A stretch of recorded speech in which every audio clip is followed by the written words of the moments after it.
బ్రహ్మర్షి పితామహ పత్రిజీ గారికి ఆత్మ ప్రణామాలు. వంశీ మాస్టర్ ఆత్మ ప్రణామాలు. మనకి ఈ జ్ఞానాన్ని అందించిన అరవింద్ రెడ్డి గారికి భావన శక్తి ద్వారా కృతజ్ఞతలు. ఓకే మాస్టర్స్, మనం భావనా శక్తి అంటే మన భావనకి ఎంత శక్తి ఉంటది అనే విషయాన్ని ఈ పుస్తకం ద్వారా మనకి అరవింద్ రెడ్డి గారు అందించారు. అది ప్రేమ, క్షమ, కృతజ్ఞత ఏదైనా సరే ప్రతీది కూడా సామరస్యత మనం ఒక్కొక్కటి చెప్పుకుంటూ వస్తున్నాం. ఇవన్నీ ఎక్కడి నుంచి ఎలా ఏర్పడుతున్నాయి, మనం ఎక్కడి నుండి స్వీకరించాము, వాటిని ఎలా వదిలేయాలి, మనము మనస్సు నుండి మన హృదయం వైపు ప్రయాణం ఎలా చేయాలి, మన హృదయానికి ఒక ముసుగేసాం మనసు ద్వారా, ఆ ముసుగుని ఎలా తొలగించుకొని మళ్ళీ మనం ఆ దివ్యత్వంని అంటే మన లోపల ఉన్న ఆ దివ్యత్వాన్ని ఆల్రెడీ ఉంది, ఆ ఉన్నదాన్ని బయటికి తీయడం. అంటే కొత్తగా ఏది సృష్టించట్లే, ఇక్కడ ఉన్నదాన్ని కనుక్కుంటున్నాం అంతే. ఆ కనుక్కోవడానికి మనం పెట్టుకున్న అంటే మన హృదయానికి వెళ్ళే దారిలో మనం పెట్టుకున్న అడ్డంకుల్ని ఎలా తొలగించుకోవాలి. కర్మలు, ఆ గుణాలు అవన్నీ ఉంటాయి, కానీ వాటన్నింటికంటే ముందు కూడా మన ఆలోచన విధానాన్ని ఎలా మార్చుకోవాలి, మన మనస్సుని ఎలా అంగీకరించాలి, ఆ మనస్సుకి ఎలా చెప్పుకోవాలి, ఏం చేయాలి అనేది మనకి భావన శక్తి ద్వారా మనకు అరవింద్ రెడ్డి గారు ఇచ్చారు. ఈ రోజు మనం ఏంటి, మైత్రి గురించి తెలుసుకుందాం ఫ్రెండ్స్. అసలంటే మిత్రత్వం అంటే ఏంటి, మనం ఎవరితో మిత్రత్వం చేయాలి అంటే, ఎవరు ఎవరితో మిత్రత్వం చేయాలి, అసలు ఒక బంధం అంటే అది రిలేషన్షిప్ ఏదన్నా అవ్వనియండి, ఆ బంధంలో ఉండాల్సింది ఏంటి అంటే అసలు మైత్రి, ఫ్రెండ్షిప్ ఆర్ కంపానియన్షిప్ అంటే ఒకరితో ఒకరు కలిసి ఉండడం, ఎలా స్నేహంతో ఉండడం. మరి మైత్రి అంటే ఒకరితో ఒకరు కలిసిమెలిసి ఉంటూ జ్ఞానాన్ని మరియు ఆనందాన్ని పంచు. అంటే నేను మీతో, ఇంట్లో వాళ్ళు ఉన్నారు, అందరూ ఇంట్లో వాళ్ళు కావచ్చు, బయట నిజంగా అంటే మనం అనుకునే ఫ్రెండ్స్ కావచ్చు, భార్య భర్తలు, బంధం ఏదైనా సరే వాళ్ళందరితో కలిసి ఉండాలి. ఒకరికొకరం మనము జ్ఞానాన్ని పంచుకోవాలి, ఆనందాన్ని పంచుకోవాలి. అదే అసలైన మిత్రత్వం అని చెప్పారు. మరి అసలు ఏంటి అంటే, ఇక్కడ యూనివర్స్ లో మిత్రులు కాని వారంటూ ఎవరూ లేరు. యూనివర్స్ లో మిత్రులు కాని వారంటూ ఎవ్వరూ లేరు ఫ్రెండ్స్. పాత్ర పోషించడానికి వచ్చాం ఇక్కడికి. భూమి మీద ఒక తల్లిగా, ఒక తండ్రిగా, బిడ్డగా, భర్తగా, భార్యగా, ఏదన్నా అవ్వనియండి, అత్తగా, ఏదైనా సరే ఏ పాత్రనైనా పోషించడానికి వచ్చాం. ఆ పోషించడానికి వచ్చిన ప్రతి బంధంలో ఉండాల్సింది మిత్రత్వమే. మరి కేవలం మనుషులతో మాత్రమే మిత్రత్వం. ఆ పరమాత్మ కేవలం మనుషులను మాత్రమే మిత్రులుగా చూస్తూ మిగిలిన జంతువులని, వృక్షాలని, వేటిని మిత్రులుగా భావించట్లేదా? నీటిని భావిస్తున్నాడు కదా. ఖనిజాలు, వృక్షాలు, జంతువులు, మానవులు, జీవరాశులు ఏవైనా సరే. ఎందుకంటే ఆ పరమాత్మ అన్నింటితో మిత్రత్వంతో ఉన్నాడు అంటే మనకు శ్రీకాళహస్తీశ్వర లేంటిది, ఏనుగు, సర్పము, వాటికి వాటి పేరుతో అక్కడ వెలిసాడు ఆయన, సాలెపురుగు. అంటే మనము మనస్సుతో అంటే మనం హృదయంతో అర్పించినప్పుడు ఎలా స్వీకరిస్తాడో మన హృదయాన్ని, వాటి హృదయాన్ని కూడా అలాగే స్వీకరించాడు కదా. అందుకే కదా వాటిని కూడా ఒక మనిషి అంటే ఒక గొప్ప భక్తితో ఒక నప్ప ఇలా ఎంతో మంది భక్తులని ఎలాంటి వాల్యూ ఉందో, ఎలాంటి విలువ ఇచ్చాడో, ఎలాంటి బంధాన్ని ఏర్పరచుకున్నాడో, ఎలాంటి స్నేహాన్ని చేశాడో వాటితో కూడా అలాగే ఉన్నాడు.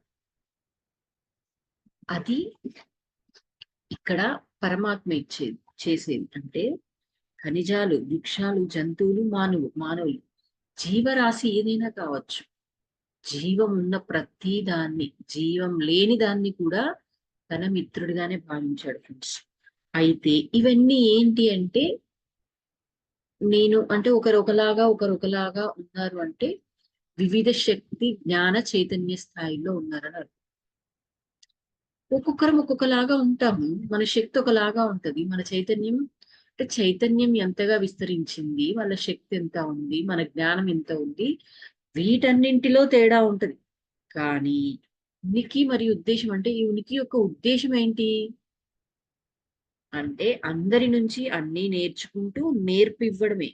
ఆనందిస్తూ మరి ఆనందింప చేయటమే. ముసుగు వేసుకొని ఉన్న మీ ముసుగును తొలగించండి అని చెప్తున్నారు. ఏమని?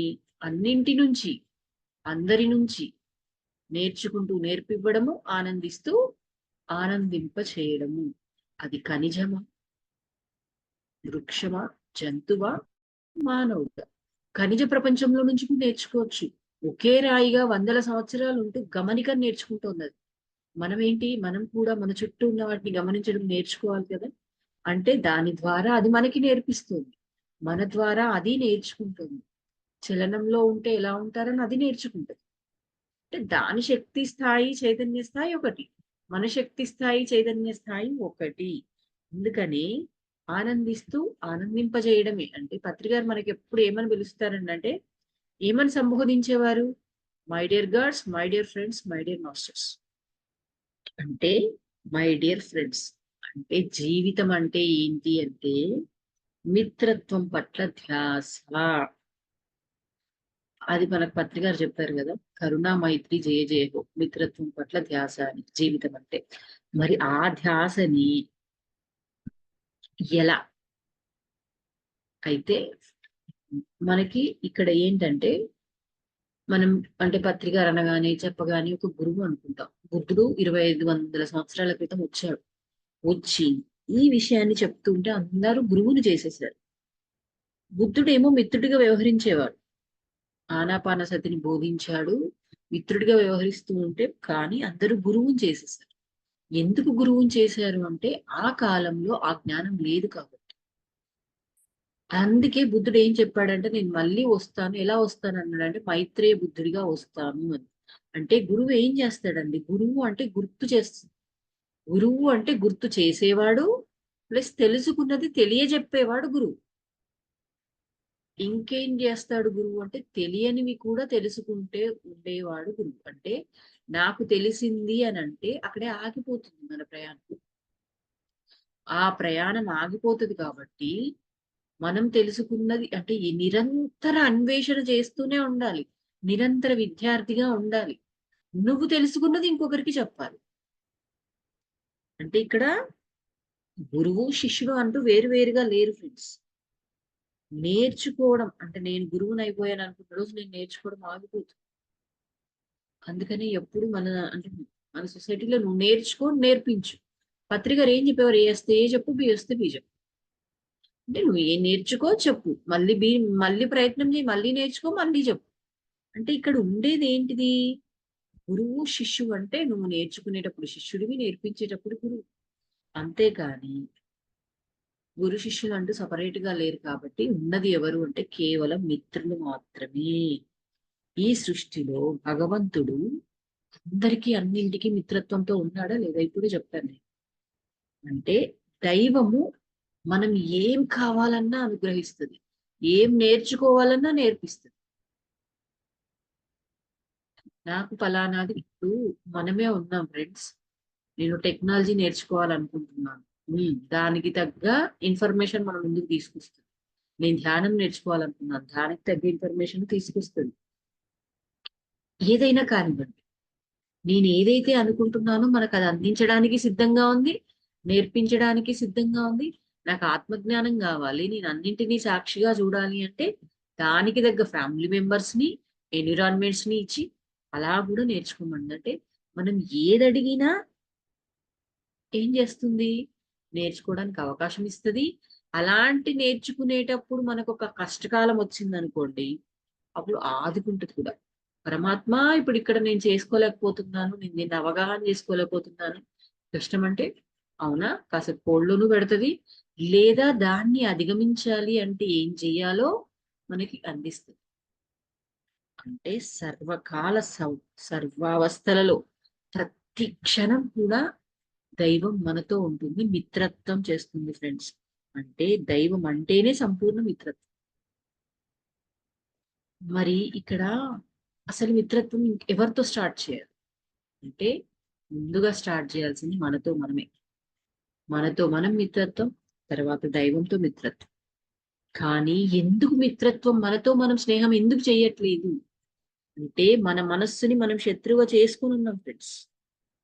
అదే మనసు మిత్రుడిగా ఉంటే సాఫీగా ఉంటుంది.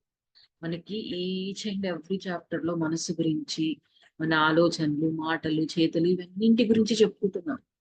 ఏంటి అంటే, మన హృదయానికి మనకి అడ్డుగా ఉన్నది ఏంటి అంటే మనస్సు. ఆ మనస్సుని శత్రువుగా చేసుకున్నాం. నిజంగా మన హృదయం దాకా వెళ్ళే దారేంటి అంటే మనస్సే. ఆ మనస్సుని శత్రువుగా చేసుకొని ఉన్నాం. మనసు మిత్రుడిగా ఉంటే జీవితం సాఫీగా జరుగుతుంది. ఆ మనస్సే శత్రువుగా ఉంటే నరకంగా మారిపోతుంది ఫ్రెండ్స్. అంటే మనం ఈ జీవితాన్ని సృష్టించుకునే దేంతోని అంటే మనస్సుతోనే. కాబట్టి మన మనస్సుని మనం అంటే, మన మనసు ఒకటి కోరుకుంటోంది అనుకోండి, దాన్ని నువ్వు అది కోరుకుంటున్నావు, అది వద్దు అని కాదు. అంటే మనం వద్దు అన్నా కొద్దీ అది ఇంకా ఇంకా ఇంకా ఇంకా బలపడిపోతుంది. అందుకని మనసుని మిత్రుడిగా చేసుకోవాలి. దాన్ని ఎప్పుడు వ్యతిరేకించొద్దు. తర్వాత మిత్రుడిగా చేసుకోవాల్సింది ఎవరిని అంటే భగవంతుడిని మిత్రుడిగా చేసుకో. అంటే ఎవ్వరు మోసం చేసినా, ఈవెన్ మన మనస్సు మనల్ని మోసం చేసినా సరే, దైవం ఏ రోజు మోసం చేయదు ఫ్రెండ్స్.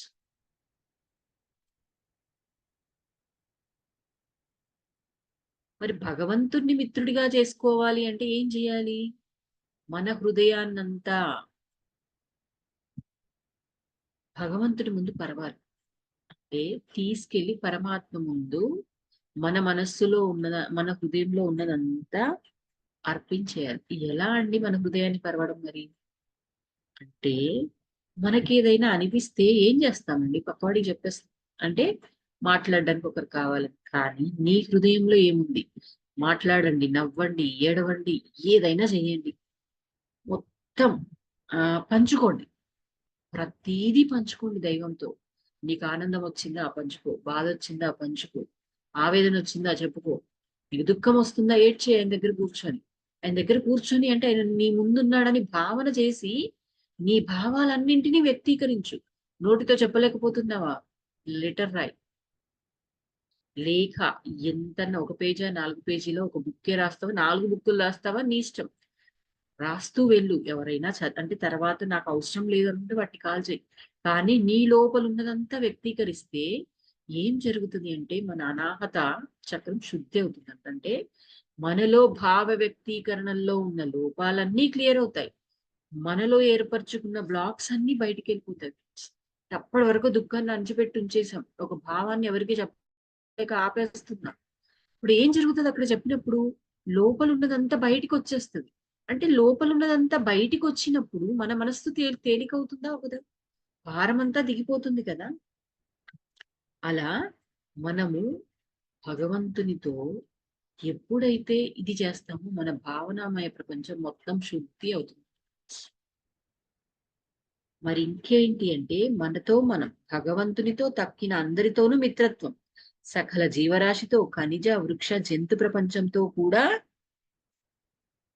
మిత్రత్వం చేయాలి. స్నేహితులుగా ఉండాలి, మిత్రులుగా ఉండాలి.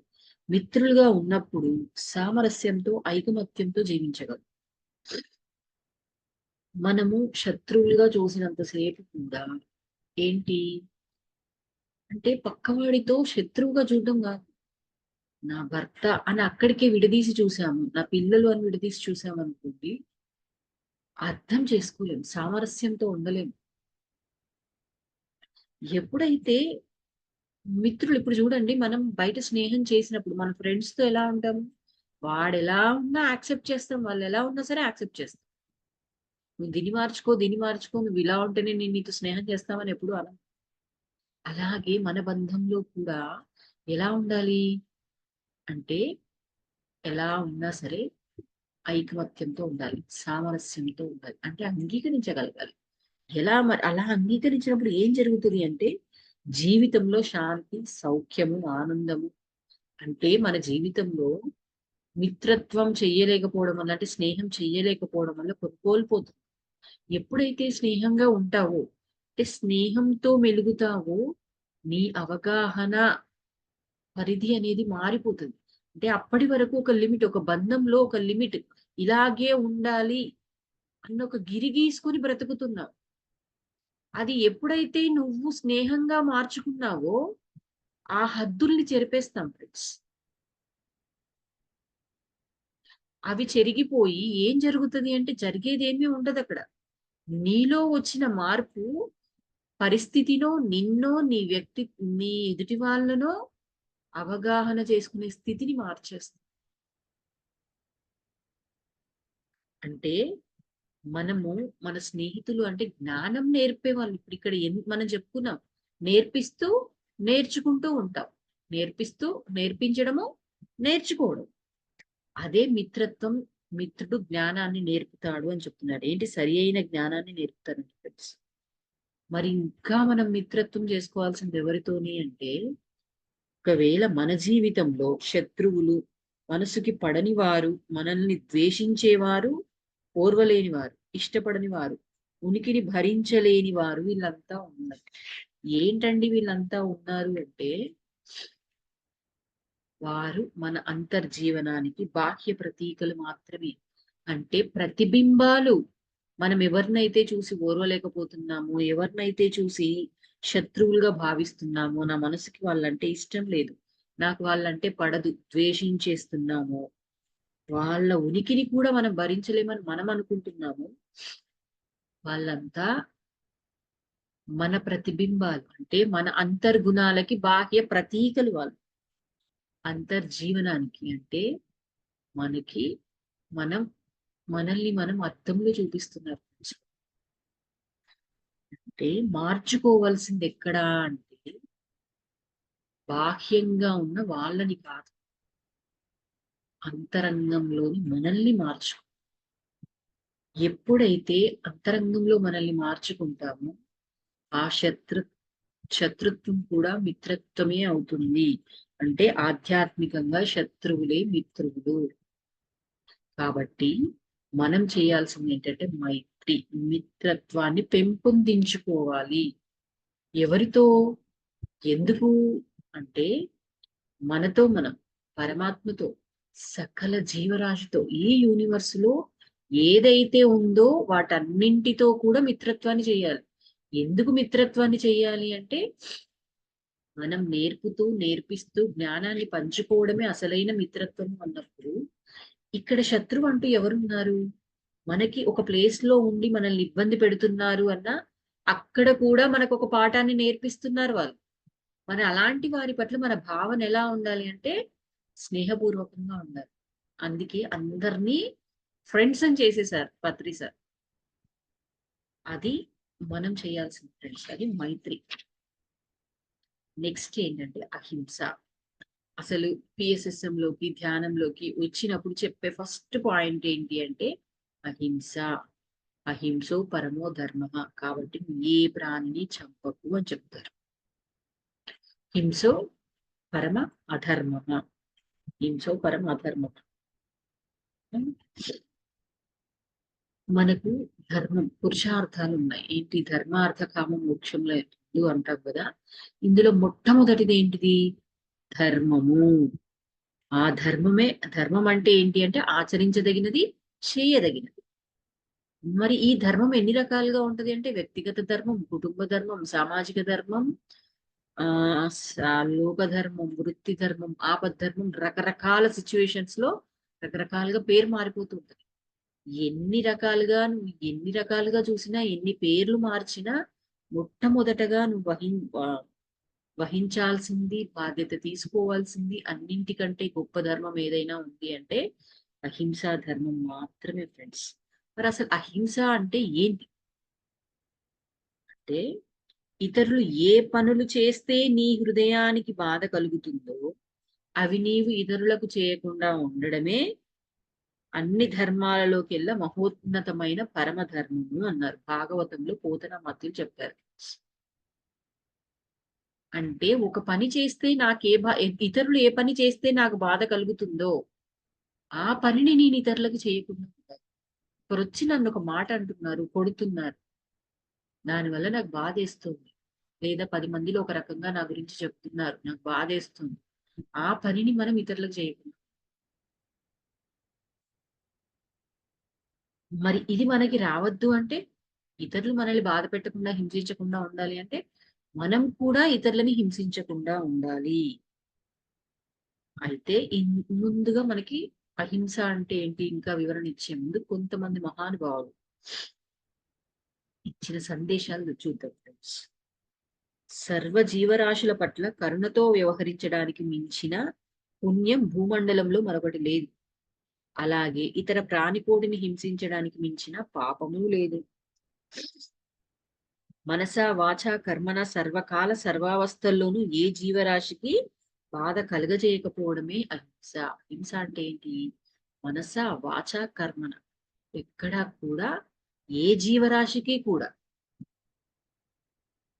బాధ కలగజేయకపోవడమే అహింస అంటే. మరేంటి?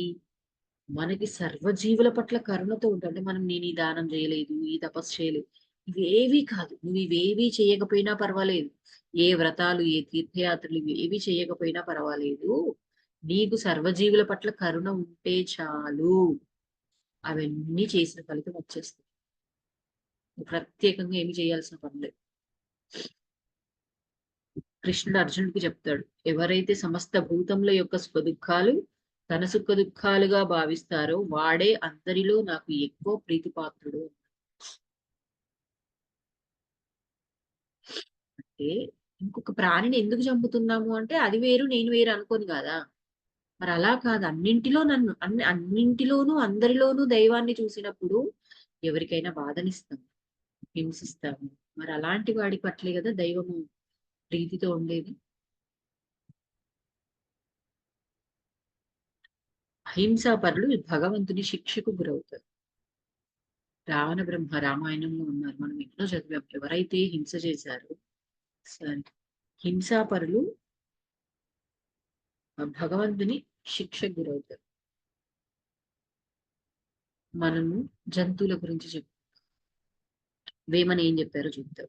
పక్షి జాతి బట్టి పరగ హింసల పెట్టి కుక్షి నిండ కూడు కూరుటకును వండి తినడి వాడు వసుధ చండాలు విశ్వదాభిరామ వినురవేమి. పక్షులని తినే వాళ్ళ గురించి చెప్పాడు చండాలుడు అని. దొమ్మ మాయ కొరకు అమ్మవారికి వేట నిమ్మటండ్రి ఇదేమి రిమ్మ తెగులో అమ్మవారి పేర అందరూ తినుటగా విశ్వదాభిరామ వినురవేమ.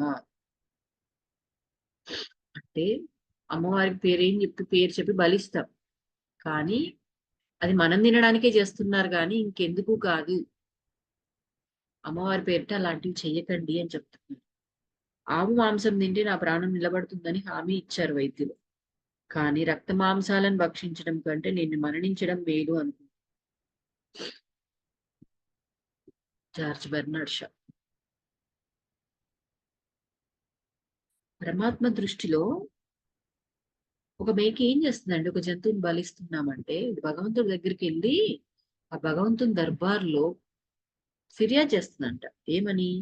ఓ ప్రభు, మాన మానవుడు నా శిరస్సును ఖండిస్తున్నాడు కదా, అతడి శిరస్సును కూడా ఖండించు. ఎందుకంటే పేద ధనిక భేదం నీకు లేదు కదా, అందరికీ ఒకే రకం న్యాయం చెయ్యండి అని అడుగుతున్నట్టు మహాత్మా గాంధీ చెప్పారు. అంటే మనం ఇప్పుడే చెప్తున్నాం కదా, పరమాత్మ దృష్టిలో ఎవరికి భేదం లేదు ఫ్రెండ్స్. నేనైనా నువ్వైనా ధనికుడా పేద జంతువా మనిషా ఏమీ లేదు అక్కడ. పత్రికారు ఏం చెప్పారు మనకి? హింస చూడో హింస అంటే హింసని వదిలేసి నీ శ్వాసని పట్టుకో. ఇంకా కొన్ని పెట అంటే అసలు మాంసాహారం ఎందుకు తినకూడదని పెట వాళ్ళు ఇచ్చిన కొన్ని తెలుసు. మాంసాహారం హృద్రోగాలకి, అంటే మాంసాహారం తింటే హార్ట్ ప్రాబ్లమ్స్ వస్తాయి, శరీరాల్లో కొవ్వు శాతం పెరిగిపోతుంది, ఈవెన్ సెక్షువాలిటీని తగ్గిస్తుంది. అవి హింసించబడ్డప్పుడు అంటే ఒక జంతువుని హింసించినప్పుడు అవి పడే బాధ ఎలా ఉంటుంది అంటే హృదయ విదారకంగా అరుస్తాయి కదా. అవి మీకు వినబడట్లేదా అని ప్రశ్నిస్తున్నారు వాళ్ళు.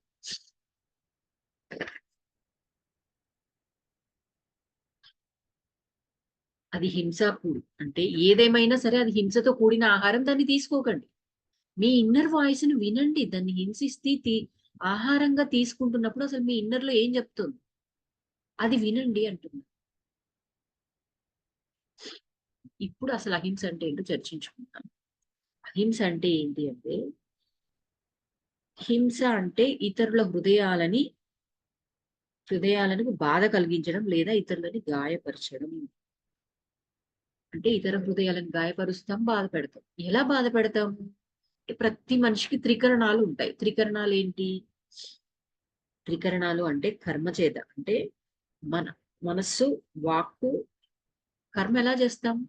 మనస, వాచ, కర్మ కదా. మనస్సు అంటే ఏంటి? ఆలోచనల చేత చేస్తాం. వాక్కు అంటే మాటల చేత, కర్మలు అంటే ప్రవర్తనల చేత. ఇలా ఈ త్రీకరణముల చేత హింసించకుండా ఉండడమే అహింస అంట ఫ్రెండ్స్. అంటే ఆలోచనల్లో కూడా నీకు హింస ఉండకూడదు. అందుకే కదా భావనకు ఒక శక్తి ఉంటది.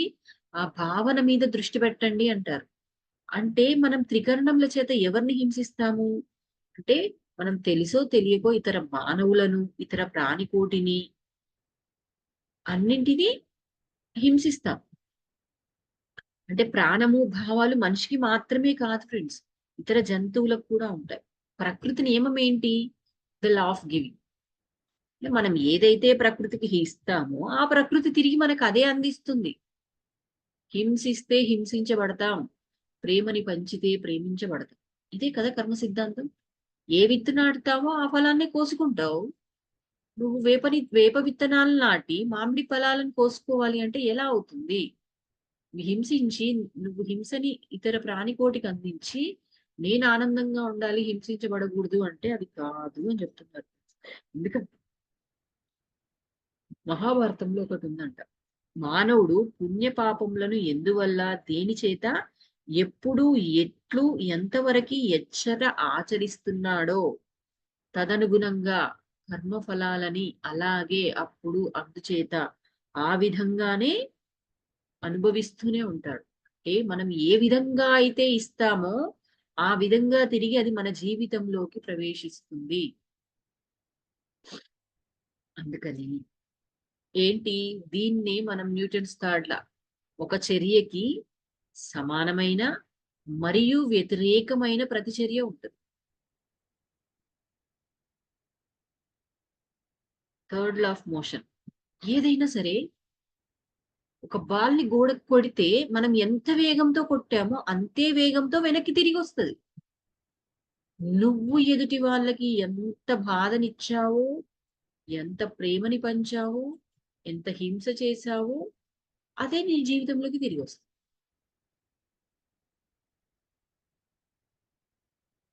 అందుకని మనం ఏంటి అంటే హింస అనేది మరి మనుషుల చేత మనము మనుషులను ఎలా హింసిస్తాము అంటే, కొట్టడం ద్వారా, తిట్టడం అంటే చేతల ద్వారా, మాటల ద్వారా హింసిస్తాం. మరి జంతువులను ఎలా హింసిస్తున్నామండి? భావాల ద్వారా, అంటే ఆలోచనల ద్వారా, చేతల ద్వారా. అంటే మనం ఒక భావన చేసినప్పుడు జంతువులు పసిగడుతున్నాయా లేదా? మనం ఒక జంతువుని పెంచుతున్నాము. ఆ జంతువు మనం చెప్పినప్పుడు ఎలా వింటుంది? మన ఆలోచనని కూడా పెంపుడు జంతువులు పసిగట్టి తీసుకొస్తాయి కదా. ఎలా చేస్తున్నాయి అంటే మన భావనని గ్రహించగలుగుతున్నాయిగా. మన ఆలోచనని గ్రహిస్తున్నాయి కదా. మరి ఆ జంతువు పట్ల నువ్వు చేసే భావన ఇది తక్కువదను, ఇదను అని చెప్పేసి నువ్వెలా భావిస్తావు దాన్ని?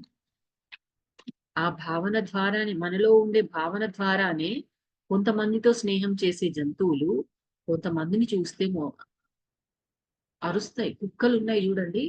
కొంతమంది వెళ్తే ఏమీ మాట్లాడవు. అంటే వాటిల్లో ఉండే భావన ఆ జంతువుకి మనం ఏమైతే రిలీజ్ చేస్తున్నామో అనే దాన్ని బట్టే అది మనతో ప్రవర్తిస్తుంది ఫ్రెండ్స్. చేతులతో ఒక జంతువుని తీసుకొచ్చి కట్టి బంధించి ఎంతగా హింసిస్తుంది. మరి ఏం చేయాలి అంటే స్వేచ్ఛని, వేటినైనా పెంచుకోవాలి అనుకున్నప్పుడు వాటిని వదిలేయండి. అవి వస్తే ఓకే, లేదంటే లేదు. అంటే కట్టి బంధించకుండా ఉండాలి.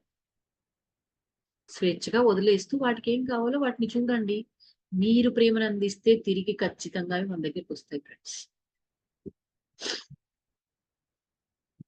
ఇంకేం చేస్తున్నాము అంటే వాటిని కొట్టి హింసిస్తున్నాం. అలాగే పాలు తాగుతున్నాము. పాలు తాగొద్దా అంటే కాదు. మన అవసరానికి అంటే ఫస్ట్ ఆ జంతువులు, ఒక దూడ ఉంటది, ఒక ఆవు ఉంటది. వాటికి ఆహారాన్ని అందించి మిగిలినవి తీసుకోండి. అసలు మేము పాలే బంద్ చేస్తాము, మేము వీగన్ గా ఉంటాము, జంతు సంబంధిత ఆహారాలు కూడా తీసుకోము, హింస అది కూడా అని అనుకుంటే అది మీ ఇష్టం. లేదు వాటి కనీసం అంటే వాటి అవసరం తీరాక మనం వాడుకుంటే అది కొంతలో కొంత హింస పెట్టకుండా ఉంటాం. ఇంకేం చేస్తున్నాము? మనము చిన్నప్పుడు పల్లెటూర్లలో, చిన్నప్పుడు సిటీ ఎక్కడైనా అంటే ఆడుకునే వాళ్ళం.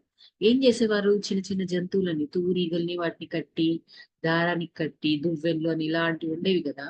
వాటన్నింటిని కట్టి ఆడించేవాళ్ళు. వాటిని పుల్లలతో పొడిచేవాళ్ళు. అంటే తెలీదు. పిల్లలు చేస్తూ ఉంటే సరదాకి వాళ్ళు చేస్తుంటే పెద్దవాళ్ళు కూడా చూస్తూ ఉండేవారు కానీ, అయ్యో! దాన్ని ఎందుకలా బంధిస్తున్నామని మనకెప్పుడు ఎవరు చెప్పలా. నిజంగా చెప్పుంటే తెలిసుంటే అలా చేసుండేవాళ్ళం. అంటే అది కూడా హింసే. సరదాకి పట్టుకుని ఆడుకుంటున్నాం అనుకుంటున్నాం. మనకు తెలీదు. అది కూడా హింసే. ఎందుకో తెలుసా? మనకి మాండవి మహాముని గురించి చెప్పినప్పుడు, ఆయన చిన్నప్పుడు ఒక తూనీగని ఒక సూదితో గుచ్చాడంట ఫ్రెండ్స్. దానికి శూలదండన వేశారు. అది పెద్దది, చిన్నది తర్వాత మాండవి మహాముని యమధర్మరాజు వద్దకెళ్ళి తేల్చుకున్నాడు. కానీ చేసింది చిన్నతనంలో నువ్వు సరదాకి చేసినా, తెలిసి చేసినా, తెలియక చేసినా హింస హింసే.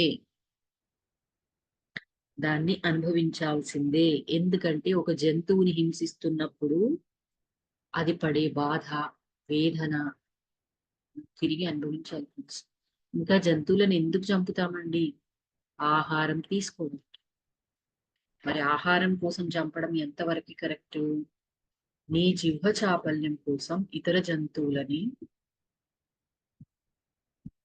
హ్మ్, హింసించడం అనేది, భక్షించడం అనేది మహాపాపం ఫ్రెండ్స్. మనం ఏంటంటే మతాల పేరిట జంతు మాంసం తింటే ఆరోగ్యానికి మంచిదని, శరీరానికి మంచిదని, కండ తింటే కండ వస్తుందని అపోహలో ఉన్నాం. మరి ఏనుగు ఏ కండ తినిందండి? మరి అది ఎలా అంత బలంగా ఉంది? ఆ? ఇంకేం చేస్తున్నాము? గుడ్డు తింటున్నారు. గుడ్డు తింటున్నారు ఏం కాదు, దానికి ప్రాణం లేదు కదా అంటే, ఒక స్త్రీ నుంచి వచ్చే అండం ద్వారానే కదా ఇంకొక ప్రాణికి అంటే మనలో జీవం పోసుకునేది ఆ ఎగ్ ద్వారానే. మరి అది అబార్షన్ అయినప్పుడు బాధపడట్లేదా మనం? మరి అలాంటప్పుడు ఒక గుడ్డుని పగలగొడితే అందులో నుండి వచ్చే అంటే దాని టైమ్ ఆఫ్ పీరియడ్ కంప్లీట్ అయ్యాక అందులో నుండి వచ్చేది కోడి పిల్లలు వస్తాయి అంటే అందులో నుండే పిల్లలు వస్తాయి కదా! మరి అది హింస కాకుండా ఎలా ఉంటది? మనం ఏమనుకుంటాం, మనుషులను చంపితే కోర్టులున్నాయి, పోలీసులున్నారు. మరి జంతువులను చంపితే ఏ కోర్టులు, ఏ పోలీసులు లేవు అని మనం అనుకుంటున్నాం. కానీ ప్రకృతి, దైవమే వాటికి సంబంధించిన కోర్టు, పోలీసులు. అవి మనల్ని, మనం చేసిన కర్మని లెక్కగట్టి ఆటోమేటిక్ గా మన అకౌంట్ లో పడిపోతుంది ఫ్రెండ్స్. అసలు దైవం లెక్క కట్టాల్సిన పని కూడా లేదు. ఒక పని చేస్తున్నావా ఆటోమేటిక్ గా అక్కడ అది వెళ్ళి ఫిల్ అయిపోతుంది. మళ్ళీ నాన్ వెజ్ అంటే తినడం వల్ల మనలో గుణం మారిపోతుందంట. మనస్సు మారిపోతుంది. అన్ని మారిపోతాయి. ఎందుకు? ఒక జంతువుని తిన్నప్పుడు ఆ జంతు లక్షణాలు మనకి రావు. ఒక జంతువుని చంపుతున్నప్పుడు అది అంటే అది పడే బాధ ఎలా ఉంటది ఫ్రెండ్స్? అది పడే బాధ, భయం, బ్రతకాలన్న ఆశ ఇవన్నీ ఎంతగా ఉంటాయి. మరి ఇప్పుడు మనకి ఇన్ని పెద్ద పెద్ద రోగాలొచ్చి, మరణం అంటే భయమొచ్చి, బ్రతకాలన్న ఆశతో ఎంత బాధపడుతుంది? ఎంతగా భయపడుతున్నాం? ఎందుకు? మనం ఏదిచ్చామో అదొచ్చింది. ఇంకేంటి? జంతువులని చంపడం ద్వారా ఇంకేంటి అంటే, వాటి పరిణామ క్రమాన్ని ఆపేస్తున్నాం. పరిణామాన్ని ఆపాల్సింది, చేయాల్సింది ప్రకృతి. మనం కాదు కదా. ఒక జంతు అంటే ఒక ప్రాణికి అసలు జీవం పోయగలమా? ఆ శక్తి మనకుందా? అసలు ఆ శక్తే మనకి లేనప్పుడు దాన్ని చంపే హక్కు మనకెక్కడిది? ఇప్పుడు మన ఇంట్లో వాళ్ళో, మన వాళ్ళో చనిపోతే దైవాన్ని ప్రశ్నిస్తామే. ఏమని? "నువ్వెందుకు చంపావు నా బిడ్డని, నా భర్తని" అని అంటాం. ప్రాణం ఇచ్చిందే ఆయనే. సృష్టించింది మనల్ని, మనకి జీవం పోసింది ఆయన. ఆయననే మనం అంటున్నాం. అసలు మనకి జీవం పొయ్యడమే రాదు. మరి ఎలాంటి ప్రాణం తీస్తాం?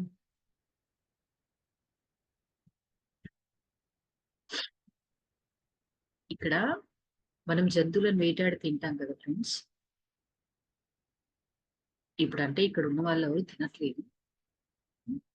కొంతమంది బై బర్త్ వెజిటేరియన్స్ ఫ్యామిలీలో పుట్టిన వాళ్ళు బై అంటే పుట్టినప్పటి నుండి తినకుండా ఉన్నారు. కానీ తిన్న వాళ్ళకి అప్పుడెలా ఉంది? ఇప్పుడెలా ఉంది? ఎగ్జాంపుల్స్. వేటాడినప్పుడు అంటే పులి ఏం చేస్తది? వేటాడి, వేటాడి తింటది జంతువుని. కానీ అది ఒక్క చోట నింపాదిగా ఉండలేదంట ఫ్రెండ్స్. అదే ఏనుగేంటి? సామజవరగమన, గజగమన అంటారు దాన్ని. ఏంటి నింపాదిగా నడుస్తూ ఉంటది. ఆ ఏనుగుని దెబ్బతీయాలన్నా సింహం వెనక నుండొచ్చి కుంభస్థలం మీద కొడితేనే దెబ్బతీయగలదు. ముందు నుంచి దెబ్బ తీయలేదు ఫ్రెండ్స్. మరి ఏనుగు తినేది ఏంటండి? వృక్షానికి సంబంధించిన ఆహారమే కదా. ఇంకా తాబేలు. తాబేలు నీళ్ళల్లో ఉంటది. నాచు తింటది ఎప్పుడో ఒకసారి. గంటకి 4 శ్వాసలు తీసుకుంటది. అయినా 400 సంవత్సరాలు బ్రతుకుతుంది. మరి మనం ఏం చేస్తున్నాం? అందుకని అంటే భూమి మీద ఉన్న ఏమిటి మనం ఎప్పుడు చెప్పుకుంటాం 3 జాతులు: ఖనిజ జాతి, వృక్ష జాతి, జంతు జాతి. ఒకదాని మీద ఒకటి అంటే మనము జంతు జాతి కిందికే వస్తాం ఫ్రెండ్స్. మరి జంతువులను చంపితే ఎవరిని చంపినట్టు? మానవ జాతి అని సపరేట్ గా ఎక్కడా లేదు. 3 జాతుల కిందే చెప్తారు. మరి అవి మన సోదరులు అన్నట్టే కదా. వాటిని తింటే మనం తిన్నట్టే కదా. ఇంకా అంటే యుక్తాయుక్త విచక్షణ జ్ఞానం ఒక్కటే ప్రత్యేకత మనకి వాటికి తేడా. మనస్సు, బుద్ధి మనకున్నాయి. వాటి ద్వారా యుక్తాయుక్త విచక్షణ జ్ఞానం మనకు అలవర్చుకోవాలి. కానీ జంతువులకి అది లేదు. అండ్ వాటి శరీర నిర్మాణం, పులులు ఉన్నాయి, తింటున్నాయి మాంసాహారం అంటే వాటి కూర పళ్ళు ఉంటాయి. చీల్చి తినే ఫెసిలిటీ దానికి ఇచ్చాడు దైవం. దాని ఆహారం అదే. అది అలా నేర్చుకోవాలి. అయితే మరి ఇవన్నీ మనం ఏంటి అంటే మన మనస్సు ఎక్కడ క్రియేట్ అయింది అంటే సమాజం చేత నిర్మితమైంది ఫ్రెండ్స్. కాబట్టి మన మనస్సులో ఏం కాదులే ఆహారాన్ని మాంసాహారాన్ని తినడము అనేది మనస్సు ద్వారా చెప్పేది. హృదయం చెప్పేది కాదు. హృదయం చెప్పే మాట వింటే ఆత్మతత్వము, ప్రేమ హృదయం అందిస్తుంది. మనకి వంశీ సార్ ఎప్పుడు ఎగ్జాంపుల్ చెప్తారు. మాంసం కొట్టుకుపోయినప్పుడు దాన్ని చంపుతూ ఉంటే నువ్వు చూడగలవా? ఇప్పుడు దీన్ని తినడం అవసరమా అని హృదయం అడుగుతుంది. వెంటనే మనస్సు ఏం చేస్తుంది? ఏం కాదులే మన కోసమే ఆ జంతువులు ఉన్నది, తప్పేం కాదులే, తినేద్దాము అంటది మనస్సు. అంటే ఆ మనస్సు మనం చిన్నప్పటి నుంచి విన్న వాటన్నింటి చేత ఏర్పడ్డది ఫ్రెండ్స్. అందుకని మరి హృదయం ఏం చెప్తుంది? ప్రేమ. ప్రేమ అంటే హింసించడం కాదు. ప్రేమ అంటే జీవింపజేయడం, ఆనందింపజేయడం. వాళ్ళ ఎదుటి ప్రాణి యొక్క ఆనందాన్ని కోరుకోవడం. మన కొంతమంది ఏం చెప్తారు? షిరిడి సాయి మాంసాహారం తినలేదా? ముస్లిమ్స్ ఇంటికి వెళ్ళినప్పుడు పెడితే తిన్నాడు కదా అంటే వాళ్ళు ఏం ప్రశ్నించేవారు? ఉమ్, ఆ ఏదొచ్చినా స్వీకరించాలి అంటారు కదా, మరి మీరు ఎందుకు తినరు?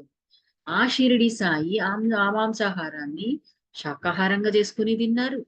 ఆ తర్వాత కూడా వెళ్లి పేగులు కడుక్కున్నారు. మరి మనం కడుక్కోగలమా? ఎవరైనా కడుక్కోగలరా? ఎవరైనా అలా మార్చగలరా? మళ్ళీ షిరిడి సాయితో ఎలా పోల్చుకుంటాం మనం? యేసుక్రీస్తు కూడా తినమని చెప్పాడు అంటారు. ఎవరో 5 రొట్టెలుండి 2 చేపలు తీసుకొస్తే ఏంటి ఏం చెప్పారు అంటే 5 రొట్టెలు 2 చేపలు అంటే పంచేంద్రియాలని, మనస్సును, బుద్ధిని మన స్వాధీనంలో ఉంచుకోవాలి.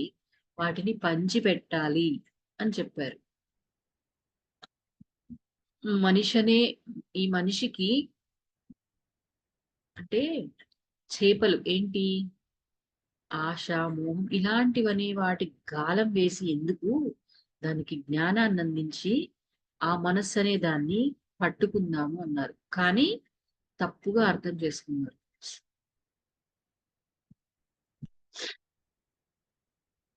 మనస్సు, బుద్ధి, పంచేంద్రియాలు వీటన్నింటినీ పంచిపెట్టండి అంటే చేపలను పట్టుకుని పంచిపెట్టడం అలవాటు చేసి అంటే సరికాని అవగాహన.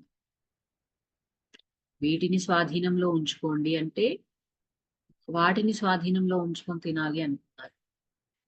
అండ్ మహమ్మద్ ప్రవక్త ఎక్కడ ఎడారి ప్రాంతంలో ఉన్నాడు.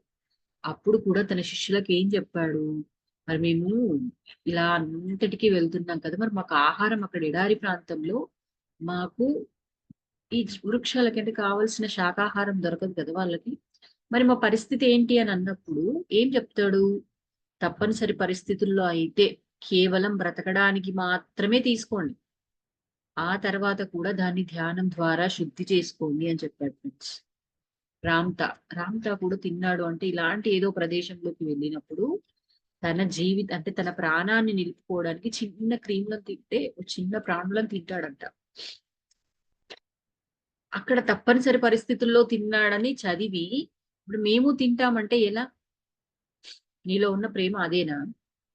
ఆయన ఇప్పుడు ఎక్కడి నుంచో ఛానలింగ్ ద్వారా జ్ఞానాన్ని పశ్చిమ దేశాలకు అందిస్తున్నాడు. మనం దాన్ని అంటే వాళ్ళు ఏం చేశారు అనే దాన్ని ఎందుకు గురువులు చేసిన దాన్ని చూసి ఆచరించడం కాదు, చెప్పింది విని ఆచరించమని ఎందుకు చెప్తారంటే అందుకే.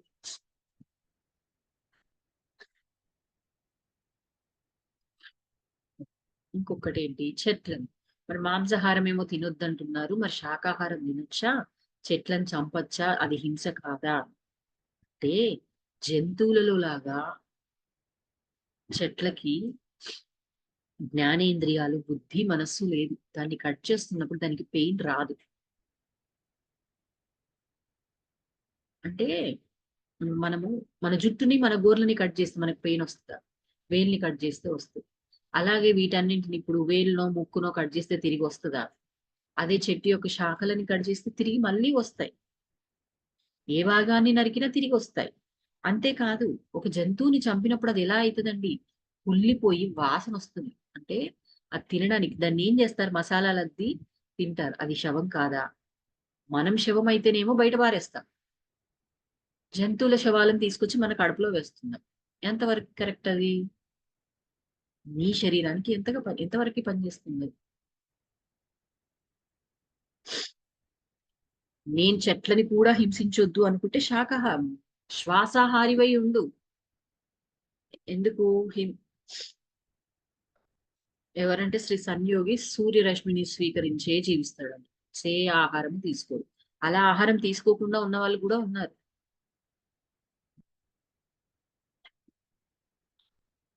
అంటే హింసించాలి అనే ఆలోచన మనకి ఎందుకు వస్తుంది, ఆ కాంక్ష మనలో ఎందుకుంది అంటే నాశనం చేయాలన్న ఆలోచనలే అవే హింసా ప్రవృత్తి వైపు తీసుకెళ్తున్నాయి. మరి మనం అహింసతో ఉండాలి అంటే ఫస్ట్ 3 పాయింట్స్ ఏంటి, మనల్ని మనం హింసించుకోకూడదు, మనలో కరుణ ఉంటే మనమే అంటే మనలో హృదయంలో ఉండాల్సింది ఏంటి అంటే కరుణ, ప్రేమ. ఎందుకంటే మనం కరుణతో ప్రేమతో నిండి ఉన్న జీవులం. అలాంటప్పుడు దాన్ని తిరిగి ఇప్పుడు సూర్యుడు ఏం చేస్తాడండి, అస్తమించి ప్రొద్దున ఉదయిస్తాడు, ఎక్కడికో వెళ్ళట్లేదు ఆయన. అలాగే మన హృదయంలో ఉన్న కరుణని ప్రేమని కూడా ఉదయింప చేయాలి అని చెప్తున్నారు. మనకి స్వాతంత్రం ఎలా వచ్చింది, గాంధీ గారు ఎలా అందించారు, అహింస ద్వారా అందించారు. అందుకని సత్యమేవ జయతే అన్నారు. హింస చోడో హింస పకడో, అహింసో పరమో ధర్మ. గాంధీ గారు ఇవన్నీ చెప్పారు. హింస చోడో హింస పకడో పత్రి గారు అందించారు. అంటే హింసని మానండి. ఎవరిని హింసించడము, మనుషులని, జంతువులని, వేటినైనా ఎందుకు, వాటికి ప్రాణం ఉంది మనలాగే. అవి మనల్ని చూసి అది మన సోదర జాతి. ఒక జంతువుని చంపినప్పుడు అది పడే బాధ, దానిలో భయం, కలిగే భయం, దాన్నే తిరిగి నువ్వు ఆహారంగా తీసుకున్నప్పుడు అవి నీ శరీరంలో ప్రవేశించవా? అవి బాధపడుతూ ఉంటే నీ హృదయానికి వినిపించట్లేదా? వాటి మూగరోధన. నువ్వు ఏదైతే ఇస్తావో అదే వస్తుంది అన్నప్పుడు, ఒక జంతువుని చంపినప్పుడు ఆ దైవం దృష్టిలో అందరు సమానమే కదా. మరి దాన్ని చంపినప్పుడు తిరిగి మనకు అది రాదా? కాబట్టి అన్ని జీవరాశులతో ఎలా ఉండాలి మనం అన్నింటి పట్ల అంటే దైవాన్ని చూస్తూ, అందరిలోనూ అన్నింటిలోనూ దైవాన్ని చూస్తూ మన హృదయంని కరుణతో ప్రేమతో నింపినప్పుడు, తిరిగి ఉదయింప చేసినప్పుడు మనం కూడా హింసని వదిలేసి అహింసా మార్గంలోకి వెళ్తాం. అది వెళ్ళాలి అన్నా మనకి ధ్యానం కావాలి, శక్తి కావాలి, జ్ఞానం కావాలి. సో హింసని వదిలేసి శ్వాసని పట్టుకుని ధ్యానం చేస్తూ శాకాహారం విలువ, ప్రతి ప్రాణి యొక్క విలువని అవగాహన చేసుకుని హింసని వదిలేద్దాం. వదిలించే అంటే ఇతరులకి హింస చేస్తే ఎలా ఉంటుందో తెలియజేస్తూ వాళ్ళని కూడా శాకాహారులుగా మార్చు. శాకాహార జగత్ పత్రి గారిచ్చిన శాకాహార జగత్ నిర్మాణంలో మనం కూడా పాత్రలు ఉంటాయి. ఇంకొకటి అంగీకారం. ఈ రోజుకి ఇది లాస్ట్. ఇంకొకసారి అంటే ఇంకా ఉంది, కానీ ఈ రోజుకి అంగీకారం. అసలు మన జీవితంలో మనము అంగీకారం ఉండాల్సింది ఎక్కడ? ఎవరి పట్ల అంగీకారం ఉండాలి? ఈ అంగీకారం వల్ల మనం ఏం పొందుతాం? అంగీకారం లేనప్పుడు మన జీవితాల్లో ఏం జరుగుతోంది అంటే, ఎప్పుడైతే అంగీకారం అనేది లేదో అప్పుడు మనం దుఃఖంలోకి వెళ్ళిపోతాం.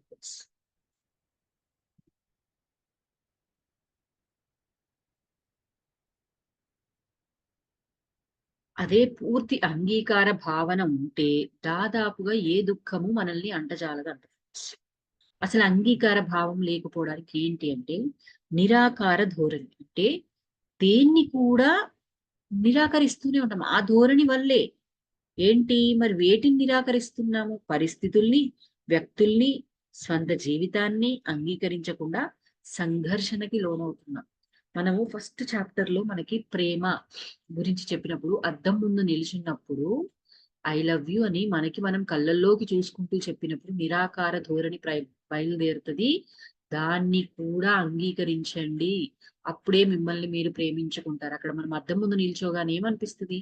నేను నల్లగా ఉన్నాను, నేను తెల్లగా ఉన్నాను, నేను ఇలా ఉన్నాను, నేను వాళ్ళలాగా లేను, వీళ్ళలాగా లేను, నేను ఈ పని చేయలేకపోతున్నాను, నేనంటే నాకు ఇష్టం లేదు, ఇవన్నీ వస్తున్నాయి. ఇవన్నీ అంటే అవే మనలో ఉండే నిరాకార ధోరణులు. వాటన్నింటినీ అంగీకరించినప్పుడు కళ్ళలో నుంచి నీళ్ళు కూడా కారిపోతాయి. కొంతమందికి ఏడ్చేస్తారు. అంటే తన లోపల ఉన్నదంతా క్లియర్ అయి బయటికి వెళ్ళిపోతూ ఉంటది. ఆ నిరాకార ధోరణి ఎప్పుడైతే పూర్తిగా పోతుందో, మనల్ని మనం ఒక మాట చెప్పుకోగానే మన హృదయంతో కనెక్ట్ అయిపోయి పూర్తి ఆనందంలోకి వెళ్ళిపోతాం. ఆ నిరాకార ధోరణి వల్లే మనం వీటన్నింటినీ అంగీకరించకపోవడం వల్ల మనలో సంఘర్షణ మొదలవుతుంది. అసలు ఈ సంఘర్షణ ఎక్కడి నుండి వస్తుంది అంటే మనస్సులో నుంచి. మనస్సు ఏంటి? ఎప్పుడు సందిగ్ధాలతో ఉంటది, సందేహాలతో ఉంటది. అంటే ఈ మానసిక సందిగ్ధంలో నుంచే మనస్సు అనేది పోరాడుతుంది ఫ్రెండ్స్. ఆ సందిగ్ధంలో నుంచి బయటికి తీసుకురావాలి. బయటికి రావాలంటే హృదయంతో ఆలోచించినప్పుడు హృదయం అర్థం చేసుకుంటుంది. అందుకని మనం చేయాల్సింది ఏంటంటే మనసు కేంద్రంగా జీవిస్తున్నాం. మనస్సు కేంద్రంగా జీవించే విధానం నుంచి హృదయం కేంద్రంగా జీవించే విధానం వైపుకి బదిలీ అవ్వాలి అంటున్నారు ఫ్రెండ్స్. ఎందుకంటే మనం మనస్సు కాదు, మనది కాదు. అంటే మనస్సు నేను వేరు వేరు అంటే మనస్సు నువ్వే, చైతన్యము నువ్వే, ఆత్మ నువ్వే, జీవుడు నువ్వే, అన్ని నువ్వే. కానీ మనస్సు అనేది ఎలా ఏర్పడింది అంటే చిన్నప్పుడు 7 సంవత్సరాల లోపు ఈ సమాజం ద్వారా, మీడియా ద్వారా, తల్లిదండ్రుల ద్వారా ఏర్పడ్డ భావాలు, ప్రవేశించిన ఆలోచనలు, నమ్మకాలు, ఊహాలు, ఇవన్నీ కూడా మన చైతన్యంలో ప్రవేశించాయి ఫ్రెండ్స్. వాటన్నింటి ద్వారా మన మనస్సు నిర్మాణం జరిగింది. మనస్సు నిర్మాణం జరిగి అంటే మానవ మనుగడ మనం ఇంతకు ముందు కూడా చెప్పుకున్నాం. మానవ మనుగడ ప్రారంభమైనప్పటి నుండి విడుదలైన ఆలోచనలన్నీ ఒక ఆలోచన ఆవరణంలో ఉంటాయి. వాతావరణం లాగా ఒక ఆలోచన ఆవరణం అనేది ఉంటుంది. ఆ ఆలోచన ఆవరణంలో నుంచి మన అంటే ఆలోచనలు అంటే అవనేవి తిరుగుతూ ఉంటాయి. మన మనస్సులో ఏదైతే ఆలోచన వచ్చిందో దానికి సంబంధించి ఆ ఆలోచన ఆవరణం నుంచి కొన్ని కనెక్ట్ అవుతాయి. ఆ దాని ద్వారా అంటే మన మనస్సు ద్వారా అవి రూపాన్ని, శక్తిని సంతరించుకుంటాయి. నీ శక్తి స్థాయి, నీ చైతన్య స్థాయిని బట్టి. కాబట్టి మనము అంటే వాటిని బట్టి మనం ఏం చేస్తున్నామంటే ఆకర్షిస్తున్నాం. మనం ఏదైతే ఆలోచన చేస్తున్నామో ఆ పరిస్థితులే మన జీవితంలోకి వస్తున్నాయి అంటే మనం వాటిని ఆకర్షిస్తున్నాం. అందుకని నీ ఆలోచనల ద్వారా, మనస్సు అనే ఆలోచనల ద్వారా మనము మన సమస్యల్ని సృష్టించుకుంటున్నాం. మనస్సు అనేది ఒక పరికరం. ఒక మొబైల్ ఒక వస్తువు ఎలాగో దాన్ని నువ్వు మొబైల్‌ని వాడుకుంటున్నావా? అది నిన్ను వాడుకుంటుందా? అడిక్ట్ అయిన వాడు మొబైల్‌కి అడిక్ట్ అయ్యాడు అంటే దాని చేతుల్లోకి అతను ఎళ్ళిపోయాడు. లేదు టెక్నాలజీని నాకు నచ్చినట్టుగా నేను ఎదగడానికి వాడుకుంటే అది మన చేతుల్లో ఉన్నట్టు. అలాగే మనస్సు కూడా ఒక పరికరం లాంటిది. దాన్ని నువ్వు వినియోగించుకుంటున్నావా? అది నిన్ను వినియోగిస్తోందా? గమనించు. ఎందుకంటే మనస్సు ద్వారా అద్భుతమైన సృష్టి చేయొచ్చు. మనస్సుకున్న శక్తి అంతగా ఉంటది ఫ్రెండ్స్. మరి ఆ మనస్సు ద్వారా సృష్టి చేయాలి అంటే మనం ఎలాంటి ఆలోచనలు చేస్తున్నాం? ఎరుకతో గమనించండి. గమనించి సరికాని ఆలోచనలు చేస్తూ ఉన్నామా? వాటిని వదిలిపెట్టండి. ఓహో! నాకు ఫలానా టైంలో ఫలానా ఆలోచన వస్తుందా? ఈ సమయంలో ఈ ఆలోచన ఏంటి? నేనిదిగో ఇలా జరగాలని ఆలోచిస్తున్నాను. ఇతరులకు ఏదైనా చెడు జరగాలని ఆలోచిస్తున్నాను. లేదా నాకిలా జరుగుతుందేమో అని ఆలోచిస్తున్నాను. ఆ ఆలోచనలన్నింటి పట్ల ఎరుకతో ఉంటూ కాదు. నేను దివ్యత్వానికి సంబంధించి ఆలోచించాలి. ఒక క్లాస్ విన్నాను. దాన్ని మననం చేయాలి అని ఎప్పుడైతే మనకి మనం చెప్పుకుంటామో అవన్నిటిని వదిలిపెట్టగలుగుతాం. లేదంటే అవన్నీ కొనసాగుతూ ఉంటాయి. కొనసాగి అంటే మనము మన మనస్సుని వచ్చే ఆలోచనలని చెక్ చేసుకున్నప్పుడు, మనకి సమస్యల్ని సృష్టిస్తుంది మన మనస్సే అనుకున్నప్పుడు, ఆ మనసు నిర్మాణం ఎలా జరిగింది? మనం ఎలాంటి ఆలోచనలు చేస్తున్నాము అంటే పరిశీలన చేసుకొని, మన బాల్యంలో నుంచి ఎలాంటి ఆలోచనలని స్వీకరించాము, ఎలాంటి నమ్మకాలను ఏర్పరచుకున్నాము, గమనించి వాటిని వదిలేయాలి చెక్ చేసుకుంటూ.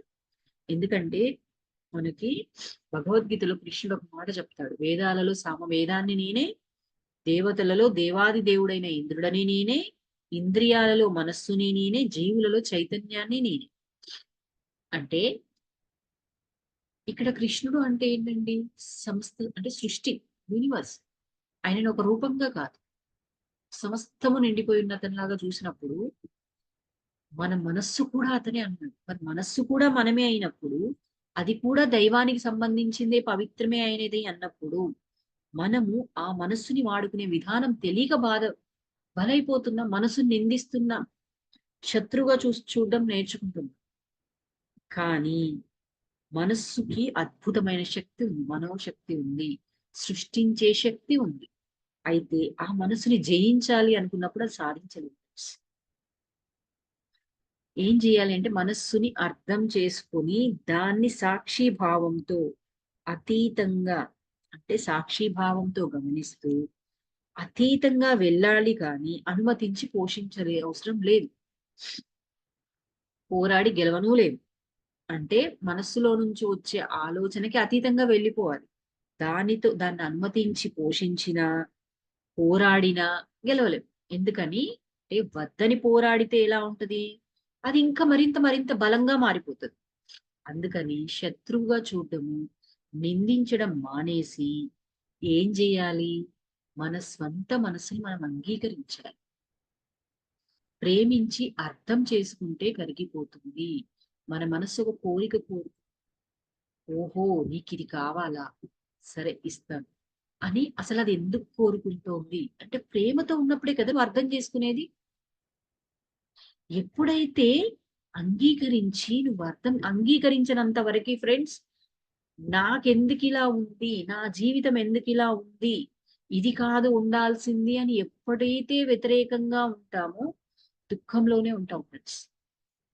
నా జీవితంలో ఇలా ఉందా? ఈ విషయంలో ఇలా జరుగుతోంది. అవునా? ఓకే. నేను దాన్ని కూడా అంగీకరిస్తున్నాను. ఎప్పుడైతే అంగీకరిస్తామో, ఉన్నది ఉన్నట్లుగా అంగీకరించి ప్రేమిస్తామో అది కరిగిపోతుంది.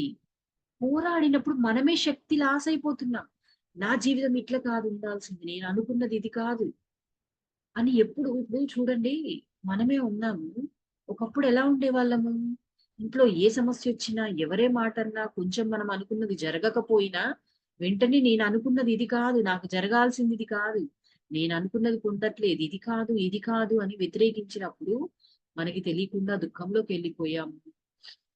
మానసికంగా బాధపడ్డాము. వీటన్నింటి వల్ల శారీరకంగా అనారోగ్యాన్ని తెచ్చుకున్నాం. అందుకని వ్యతిరేకించకండి. అంగీకరించండి. ఇప్పుడు ఇందులోకొచ్చాక ఏదొచ్చినా మన మంచికే అని అంగీకరించామా లేదా? అంటే మనము, మన మనస్సు వేరు వేరు కాదు. ఉన్న ఉన్నది ఉన్నట్లు అంగీకరించి ప్రేమిస్తే మన మనస్సు మనం చెప్పింది వింటది ఫ్రెండ్స్. అంటే మనస్సుని కూడా మిత్రుడిగా చేసుకోవాలి అని మనం చెప్పుకున్నామే ఇందాక. అది చెయ్యాలి. ఆ మిత్రత్వం రావాలి అంటే దాన్ని అంగీకరించాలి. ఎలా ఉందో అలా అంగీకరించండి.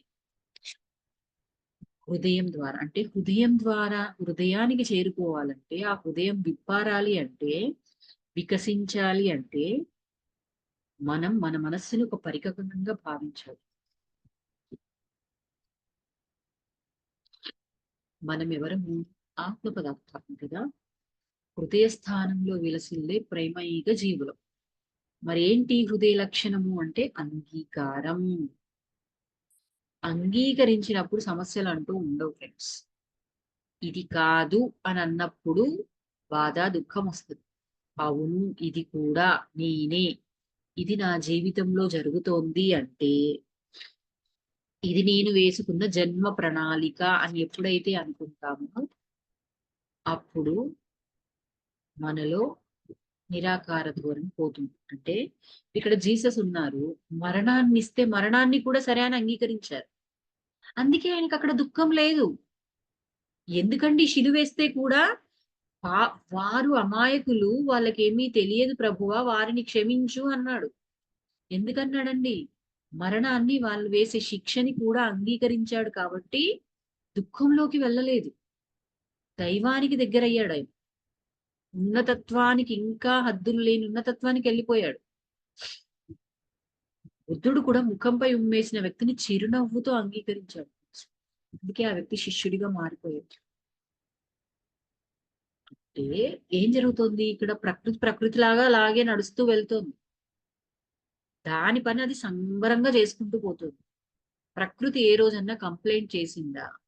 ప్రకృతి ఏ రోజన్నా వ్యతిరేకించిందా? దాని పని అది సీజన్ గా ప్రకృతి అన్ని ఉన్నాయి.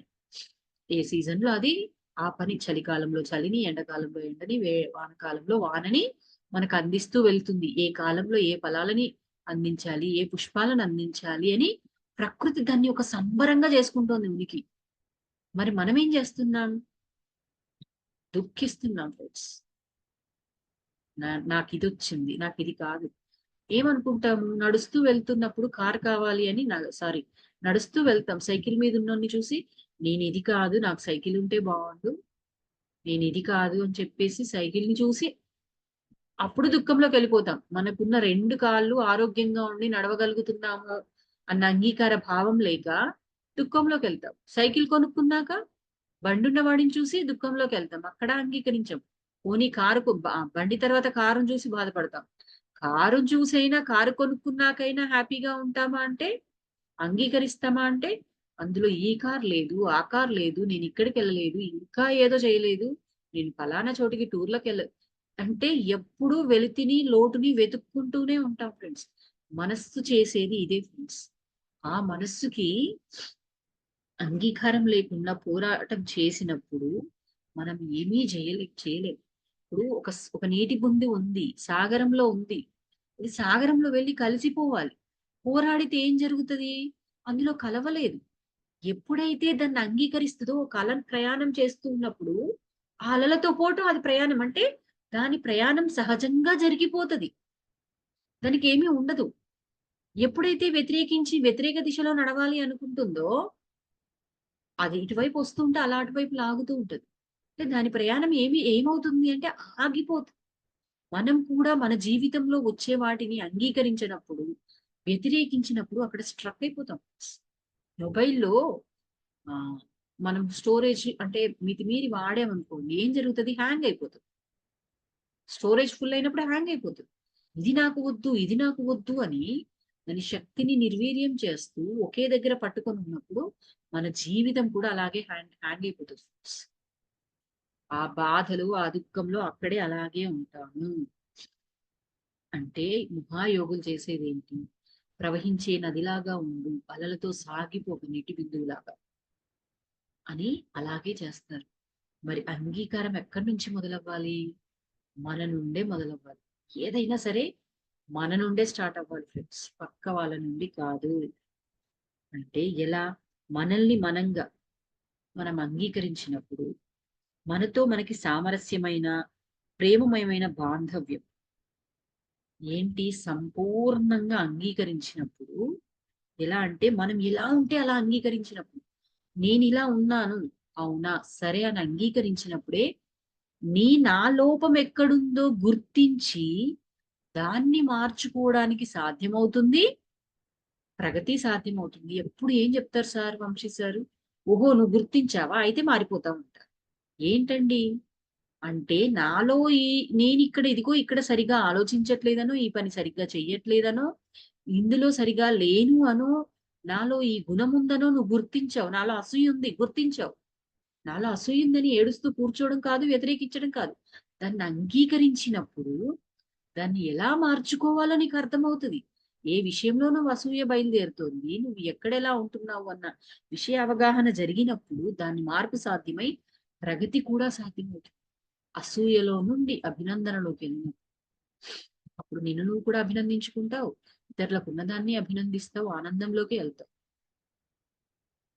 అంటే మన లోపాలని కప్పిపుంచకుండా ఉంచుకోవాలి ఫ్రెండ్స్. ఎప్పుడైతే అలా ఉంటామో, అంగీకరిస్తామో దానికి అనుకూలంగా మార్పులు జరుగుతాయి. అయితే మనల్ని మనం అంగీకరించలేదు. ఇతరులను చూసి అసూయపడ్డాం. ఇలా ఉన్నారు అలా. ఏం చేస్తామప్పుడు?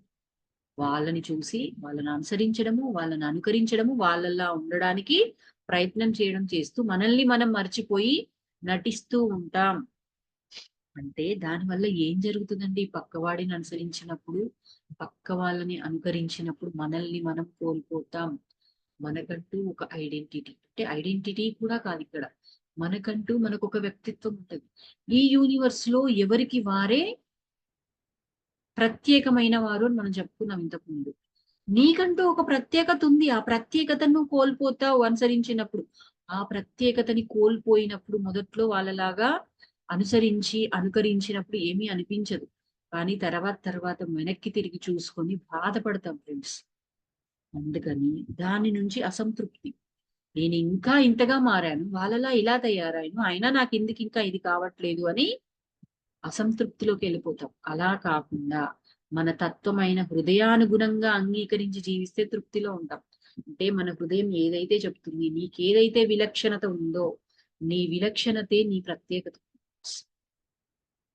ఆ విలక్షతని అంగీకరించినప్పుడు, జీవించినప్పుడు తృప్తిగా జీవిస్తాం. అంగీకరించకపోవడం వల్లే అసంతృప్తి. అంగీకరించినప్పుడు తృప్తి. తృప్తి ఉన్న కాడ దుఃఖం ఎక్కడుంటది? ఎందుకంటే ఇక్కడ తప్పొప్పులు, పాపపుణ్యాలు, మంచి చెడులు ఏవీ లేవు. నీ భావన ద్వారా అవి భవింపబడుతున్నాయి. అంటే నీ ఆలోచన నువ్వు ఒక భావనకి పెట్టిన దాని వల్లే ఆ సృష్టి జరుగుతోంది. దైవత్వమేమో అన్నింటినీ అంగీకరిస్తోంది. కానీ మనం అంగీకరించట్లేదు. ఎందుకంటే మనము సృష్టిలో ఏ మార్పు జరగదు ఫ్రెండ్స్. మారాల్సింది, మార్చుకోవాల్సింది మన దృష్టిని మాత్రమే. అందుకని గతంలో జరిగిపోయింది. ఇప్పుడు మనం అంటాం నేను గతంలో దుష్కర్మ చేశాను అని. ఓకే. గతాన్ని నువ్వు మార్చగలవా? మార్చలేవు. ఉన్నది ఉన్నట్లు, జరిగింది జరిగినట్లు అంగీకరించి, అవగతం చేసుకున్నప్పుడు గతం మనల్ని వదిలేస్తుంది. అంటే గత అనుభవం నుంచి నేర్చుకోవలసిన జ్ఞానాన్ని నేర్చుకుంటే, వర్తమానం జ్ఞాన దృష్టిలాగా ఉంటూ, దాని నుంచి తప్పించుకుంటాం. అంటే జ్ఞానాన్ని పొందాలి. గతాన్ని వదిలేయాలి. అనుభవాన్ని వదిలేసి, అనుభవం ద్వారా పొందిన జ్ఞానాన్ని పట్టుకున్నప్పుడు వర్తమానంలో స్థితమవుతాం. మన జీవితాన్ని ప్రస్తుతం జరుగుతున్న దాన్ని మరి అంగీకరించాలి. ఎలా అంగీకరించగలము అంటే మన జన్మ, మన ఆత్మ వ్యూహ రచన. మనము అంగీకారం తీసుకొని, నా జీవితంలో ఇదిగో ఈ పలానా సమయంలో పలానా విధంగా జరగాలి. ఇదిగో ఇక్కడ నా హ్యాపీ మూమెంట్, నాకు పెళ్లి జరగాలి. ఇక్కడ నాకు ఉద్యోగం రావాలి. ఇదిగో ఇక్కడ ఈ ఈ రోజు నుంచి నా జీవితంలో గొడవలు ప్రారంభం అవ్వాలి. నాకు అనారోగ్యం రావాలి. నేను ప్రమోషన్ పొందాలి. ఇవన్నీ మనమే ప్రణాళిక వేసుకొని వచ్చాం. మరి ఆ ప్రణాళికను ఎందుకు వేసుకొని వచ్చాము? ఈవెన్ నా తల్లి, తండ్రి, ప్రదేశం, రంగు, రూపు అన్నీ కూడా మనం వేసుకున్న ప్రణాళిక ద్వారానే మనం ఒప్పుకున్న తర్వాతే ఇలాంటి రూపాన్ని, ఇలాంటి తల్లిదండ్రుల్ని, ఇలాంటి పరిస్థితుల్ని తెచ్చుకొని వచ్చాం. మరి దాన్ని ఎందుకు? మనం జన్మ తీసుకునేటప్పుడు మన శక్తి, చైతన్య స్థాయిలు అలాగే ఉన్నాయి. మన అవగాహన స్థాయి అలాగే ఉంది. అందుకే అలా తెచ్చుకున్నాం. నేనలా ఉన్నాను. ఓకే. అందుకే తెచ్చుకున్నాను. అంగీకరించాక మనకి స్వేచ్ఛ ఒకటుంది. Free wheel zone. ఆ ఫ్రీ వీల్ జోన్ ద్వారా మనల్ని మనం నూతనంగా సృష్టించుకోవచ్చు ఫ్రెండ్స్. నీవేదైతే ఇప్పుడు ఏం చేస్తున్నాం? కర్మల్ని చూసుకొని మార్చుకుంటూ అనారోగ్యాన్ని తెచ్చుకున్న మనం ఆరోగ్యం వైపు వెళ్తున్నామా? అది లేదా? అంటే నీకు సృష్టించుకునే శక్తి ఇచ్చాడా లేదా పరమాత్మ? ఎందుకంటే మనం కూడా పరమాత్మ నుంచే వచ్చాము. ఆ దైవానికి ఉన్న శక్తే మనకి ఉంది. అంగీకరించకపోవడానికి కారణమే అవగాహన లోపం. నేను జన్మ తీసుకున్నప్పుడు దైవం ఇచ్చాడు అని దైవాన్ని దూషిస్తాం, నిందిస్తాం. అటువైపు వెళ్లకుండా ఇది నా ప్రణాళిక, ఇలా ఉంటేనే నేను నేర్చుకోవడానికి వచ్చాను అని అంగీకరించినప్పుడు మనలో ఏ దుఃఖము ఉండదు. అంగీకరించకపోతే మనల్ని మనం కూడా ఏహ్యభావంతో చూస్తాం, ఏహ్యభావంతో జీవిస్తాం ఫ్రెండ్స్. అందుకని అనుకున్నవన్నీ జరగవు. ఆరుద్ర గారి పాట. అనుకున్నామని జరగవు అన్ని, అనుకోలేదని ఆగవు కొన్ని. జరిగేవన్నీ మంచికని అనుకోవడమే మనిషి పని. అందుకని ఏది జరిగినా అంతా మన మంచికే. ఎందుకంటే ప్రతిదీ కూడా దైవమే. ఆ దైవం యొక్క క్రమంలోనే దైవం ద్వారా దైవం చేత చేయబడుతున్నాయి, చేర్చబడుతున్నాయి, అందివ్వబడుతున్నాయి. అందుకని మరి మనం ఎలా అనుకోవాలి? ఎలా జీవించాలి అంటే మనం ఇంతకాలం మనస్సు ద్వారా దైవంతో విడిపడిపోయి ఉన్నాం. ఇప్పటి నుండి నేను దైవత్వంతో ఏకమై ఉన్నాను. నన్ను దైవం నడిపిస్తోంది. నా ఇచ్ఛానుసారం సృష్టించుకొనుటకు నాకు అదే శక్తి ఇవ్వబడింది. నన్ను నేను ప్రేమించుకుంటున్నాను. నన్ను నేను అంగీకరించుకుంటున్నాను. నాకు నేను అండగా నిలబడతాను. నేను ఆరోగ్యంగా, ఆనందంగా, ఐశ్వర్యంతో ఉన్నాను.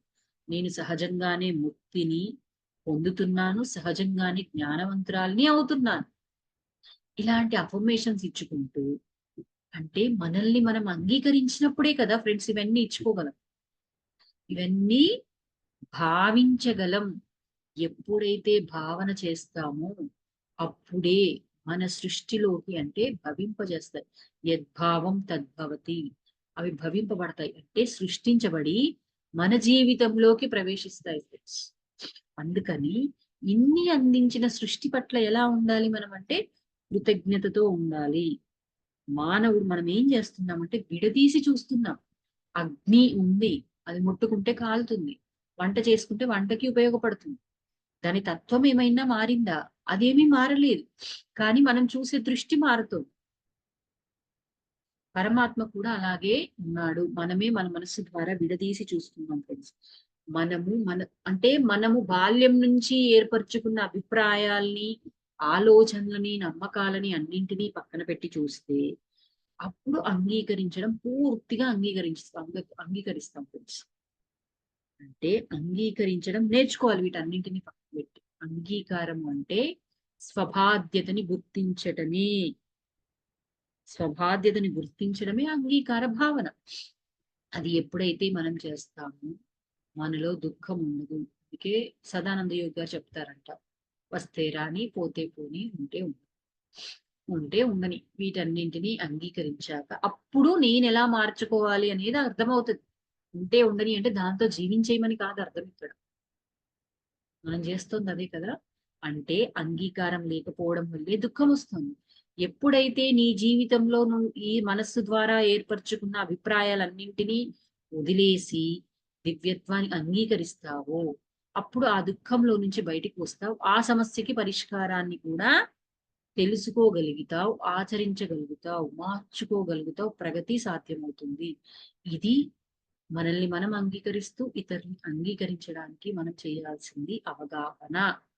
అది ఫ్రెండ్స్ మిత్రత్వం, అహింస, అవగాహన, అంగీకారం. సారీ, ఇది ఫ్రెండ్స్ ఈ రోజు మనం తెలుసుకున్నది భావన శక్తి ద్వారా. ఎవరైనా మాట్లాడతారా?